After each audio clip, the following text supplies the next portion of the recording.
What's going on, everyone? We are Tottenham TV here, back again for another video for you guys, and we are discussing the news that Roman Abramovich's assets have been frozen by the UK government. That was big breaking news that happened this morning, and to help discuss and break down what exactly is going on and what exactly this all means, what it means for Chelsea and what it means for the Premier League, we've got We Are Tottenham TV's favourite accountant and good friend of the channel, George, to come and help discuss it with us. Let's bring him on.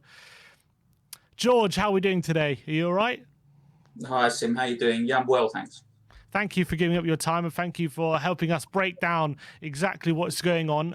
Obviously, the big breaking news this morning was the UK government have seized Roman Abramovich's assets and they have now been frozen, which obviously one of them is Chelsea Football Club, and seeing his 100% stake in Chelsea Football Club. What does that mean for them right now? What does this big breaking news immediately mean for their short-term future? Well, certainly this been frozen. It's not been seized, so this hasn't gone into government ownership or Okay. anything like that. So if we sort of go back a few days, you may recall that Roman Abramovich decided that he was going to put his share of the ownership of Chelsea into a trust. That doesn't seem to have happened so far, or if it has happened, it's may have well have slowed down the process. So just to paint the picture, at the moment, the Chelsea is owned by another company of Roman Abramovich called Fordstam Limited. I had a quick look at the Fordstam accounts, which is also the group accounts seem to be making considerable losses. Now, the situation as I know it is that for the time being, the Chelsea is going to be operating as is, so it's going to be fulfilling its fixtures. The immediate problem is they're not going to be able to sell any tickets to anybody else. So the existing season ticket holders are going to be able to go to the games, but no other tickets can be sold. So I'm not sure how many season ticket holders that Chelsea have, but that's obviously going to be an immediate problem for their supporters.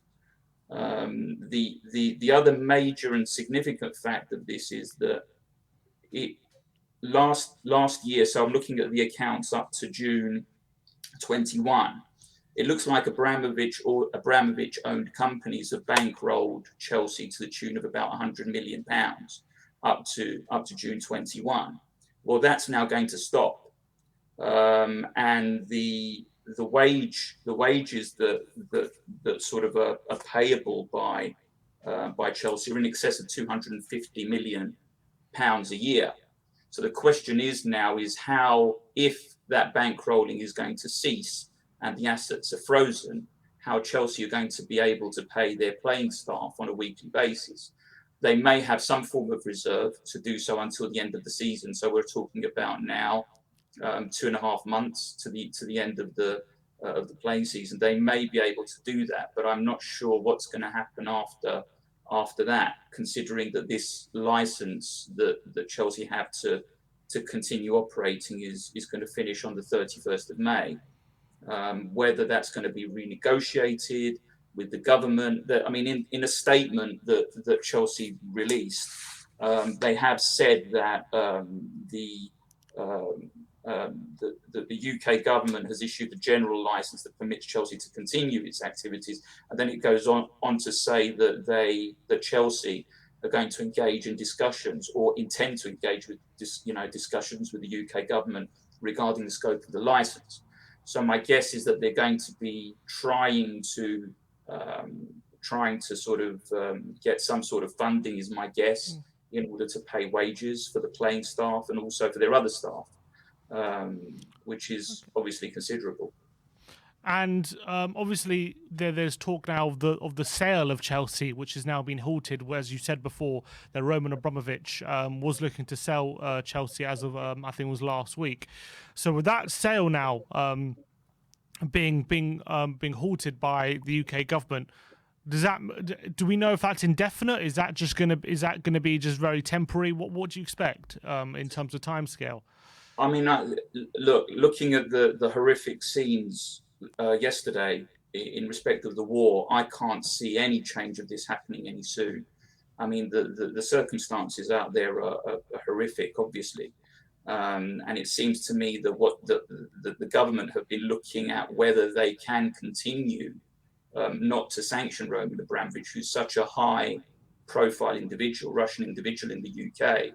And it was pointed out in Parliament that sort of the Prime Minister got this wrong, and he was saying that Abramovich had been sanctioned, and then he hadn't been. So it's all very high profile, but it's going to be very, very messy for Chelsea by the looks of it, and there's obvious concerns here.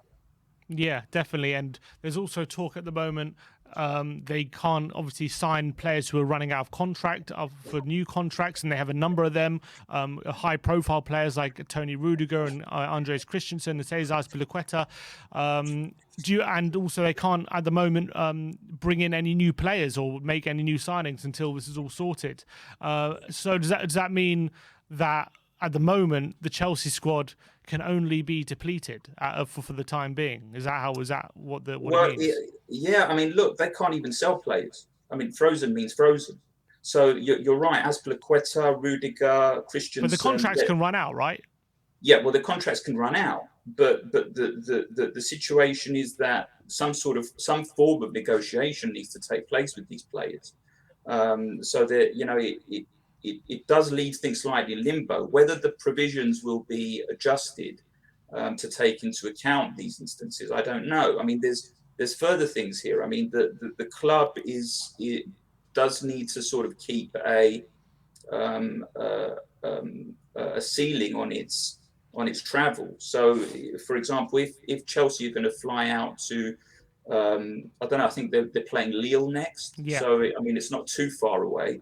But certainly they can't exceed a ceiling of £20,000 per game on travel. So taking the squad there, bringing them back, staying in hotels, such like that cannot exceed £20,000. So when you look at, I don't know, 14, 15 playing staff having to go out there, then all the coaches, medical staff, everything like that, it's obviously heavily restricting it. And this will be very restrictive, definitely, to the common running of the club. So the day-to-day running, the sorting out the fixtures, etc. Financially, the majority of the income that Chelsea Football Club get is through the broadcasting. That nothing's going to change in that respect. Whether there is, I don't quite know how football clubs are paid.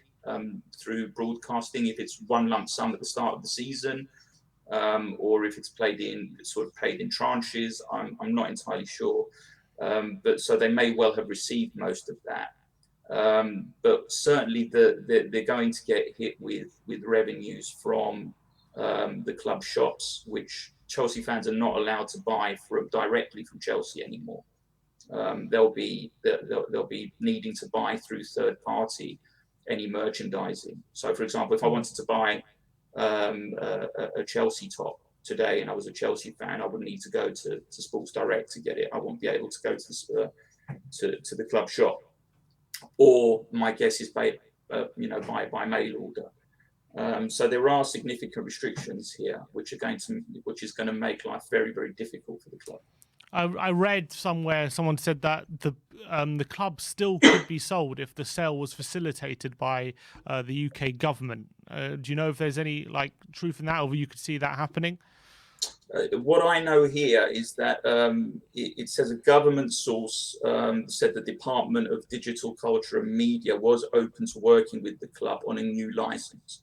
So what form that new license would take potentially could lead to a source or to a sourced license that would allow the sale to take place. But it's very clear in that Roman Abramovich is not allowed to profit from the sale. So, I mean, he said that he would want any profit to be made to go to a fund to help the victims of the war. So we'll see how it all bears out. It's obviously very early stages. So if it says Abramovich can't profit from the sale, what does that mean? Does that mean they have to value it like certain independent valuer has to value the club, and they can't go above that valuation? Or does that mean he can't make any, like, he can't even make any money at all, like from the sale? What does that mean exactly? No profit. Yeah, I mean, it's an interesting point. I mean, he would have purchased the club at a value. I think that was about 150 million. So how you would then, I mean, profits can be deduced in various ways depending on what you're doing it for. So whether it's for a capital transaction, which this would be, so you would have a look at the cost and then what he is ultimately selling it for, and whatever the difference, taking into account government allowances and things like that, that would be your profit. So if he was going, I mean, I think some of the valuations were 3 billion that they were talking about. So that would be a considerable profit, obviously, if he had spent 150 million originally on it. Okay, that's very interesting. Obviously, there's a lot of football fans who are quite not unhappy about what's happened to Chelsea Football Club at the moment. But if you were a Chelsea fan, seeing reading the information you're seeing and judging the situation, like, would you be very worried right now about the future of Chelsea Football Club? Certainly in the short term, yeah. I mean, I would be. I mean, it's going to be everything that looks like it's panning out here is that definitely Roman Abramovich is trying to leave to leave the club in as much of a viable position as possible. But without Roman Abramovich's funds being there, it all will depend in the future as to who takes it over. As I said last year, it looks as though he ploughed into the club over 100 million. Certainly, the loan that's outstanding to the holding company, which was Fordstam, went up by over 100 million, which is where they're getting their loan, I guess, for over 1 billion pounds to the holding company. I mean, it's a considerable. He's been bankrolling the company. That's the reality. And when you're looking at playing staff potentially not being paid, or how they will be paid now for the rest of the season, and then going on from there, I mean, it does put a lot of things into doubt, and I would be concerned. Yeah. Yeah, and not just that, and you think about players and managers, about them thinking about the future being very uncertain. Can you see that maybe a lot of the squad or potential the management getting very unsettled by this whole situation about what's going on? Would you imagine that? Yeah, I mean, well, put yourselves in their situation. I mean, obviously they're far more affluent than your sort of general sort of member of the public. But even then, I mean, we're still looking at considerable amount of your income potentially being frozen or stopped, and then or reduced. So as a player, you're now thinking of, well, what's my future at Chelsea? Is there a future at Chelsea? And in what form that's going to take. When at the best of times, if you're selling a club, it's going to raise uncertainty. But in these circumstances where he's been so prolific and in the fabric of Chelsea for so long, yeah, I mean, it's the players, I think, would have some significant doubts. Do you think Chelsea are an actual real danger of like as a club? Just, I don't know, like do you expect this to be resolved? When you look, we will look back at this and think it was just something that happened to Chelsea, like in terms of. I'm trying to get the question of what I'm thinking. Do you think this could genuinely put Chelsea Football Club in danger? This news I guess is my question. Yeah, I mean, I to assess it fully, I think you've got to really look at the overall picture here. I mean, this is not Chelsea Football Club is a huge institution now. So this is whoever picks this up is going to be picking up a massive history now of recent success. So it could well jeopardize things for the foreseeable future. whether it puts them at risk of falling into sort of an abyss, I think let's face it, it's a big club, and It would never go into like administration or anything like that. You don't think there's a danger of that happening? Look, it's with the accounts that I'm looking at here.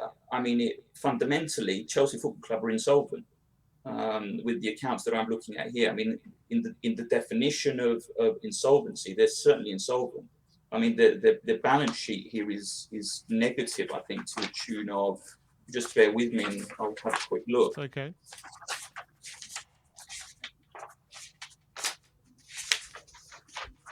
So the balance sheet, which sort of is the sort of marker for a value of a company, is in the negative of 770 million pounds.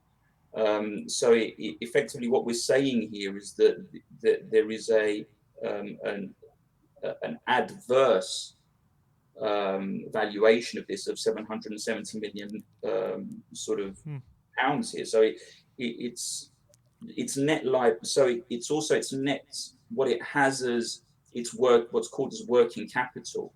Its current liquid funds compared to amounts that need to go out immediately, that's also negative.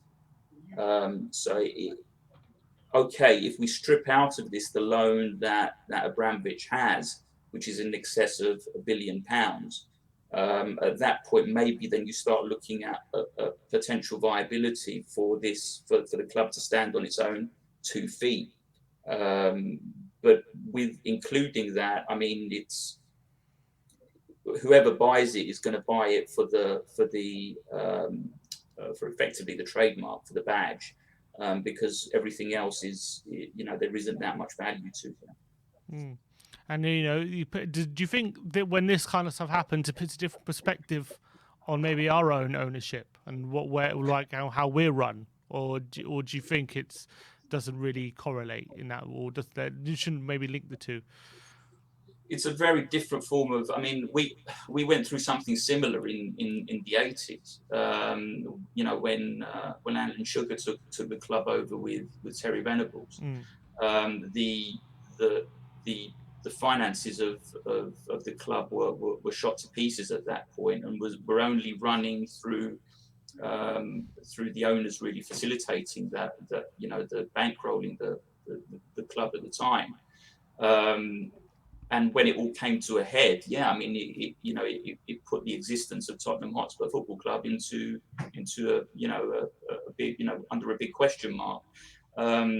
Potentially, this could be the same. I'm not sure in today's day and age whether it would take Chelsea to that level of a precipice. But it's difficult to see without another, if I can call it, another sugar daddy to come along and pick the club up. What the future would hold for Chelsea, really, the way things stand.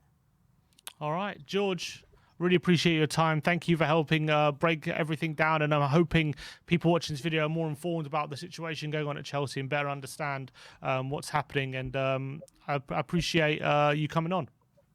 No problem. I just want to sort of say to everybody out there who may be Ukrainian and is really sort of having a really hard time at the moment and everything. I want to wish them my best, and just hope that all of this situation really resolves itself, and we can start looking for happier times. It's a very good message to end on, George. Thank you very much for joining us, and thank you very much again for watching. Like, subscribe, and comment. And as always, come on, you Spurs.